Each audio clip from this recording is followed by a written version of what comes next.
बिना किसी अपराध के 170 दिन जेल में सड़ाने के बाद सोनम वांगचुक को हमारी सरकार ने रिहा कर दिया। Chinese agent, ISI agent, CIA से फंडिंग लेने वाला क्या क्या नहीं बोला गया। पत्तल चाट जूता खाऊ पत्रकारों के बारे में मैं क्या ही बोलूं। कुछ गोदी इन्फ्लुएंसर्स ने भी इतनी फेक न्यूज फैलाई कि देश की जनता में इनके खिलाफ आक्रोश बढ़ गया। बांग्लादेश श्रीलंका बनाने का स्वप्न देखने वाले सोनम वांगचुक ने सिंगापुर के भी आंदोलन से प्रेरणा लेते हुए हुडी मास्क टोपी लगाकर शांतिपूर्ण आंदोलन के लिए युवाओं को इकट्ठा किया। वहीं सोनम वांगचुक जो मोदी को लद्दाख यूटी बनाने पर आभार देता है, अचानक से छोटे से ट्राइबल एरिया को स्थिर देखकर छठे शेड्यूल में लाने की बात को पूरे लद्दाख को छठे शेड्यूल में लाने में कैसे बदल देता है। The truth is, Sonam Wangchuk is Arvind Kejriwal on diuretics, soiling not just his reputation as he flees after instigating innocent and gullible Ladakhis. A typical dyed-in-the-wool closet commie with hypocrisy more than cholesterol in his veins. Whenever you say anything in English, the poison turns into nectar. जिस आदमी ने हमारे देश के soldiers के लिए काम किया, जिस आदमी ने हमारे देश के बच्चों के लिए काम किया, उस पर एनएसए लगाकर उसे देशद्रोही घोषित कर दिया हमारी सरकार ने। कि सच्चाई के साथ खड़ा ना होना झूठ के साथ खड़ा होने के बराबर है, और आप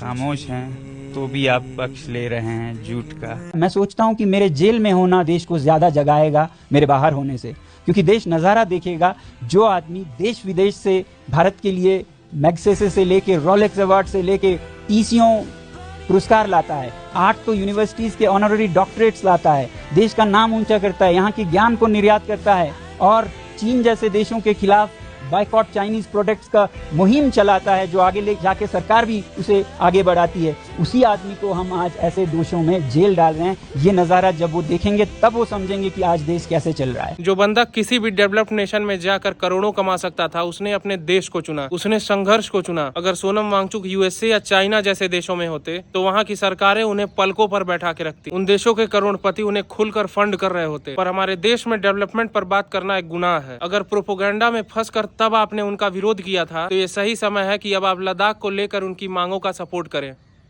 जय हिंद।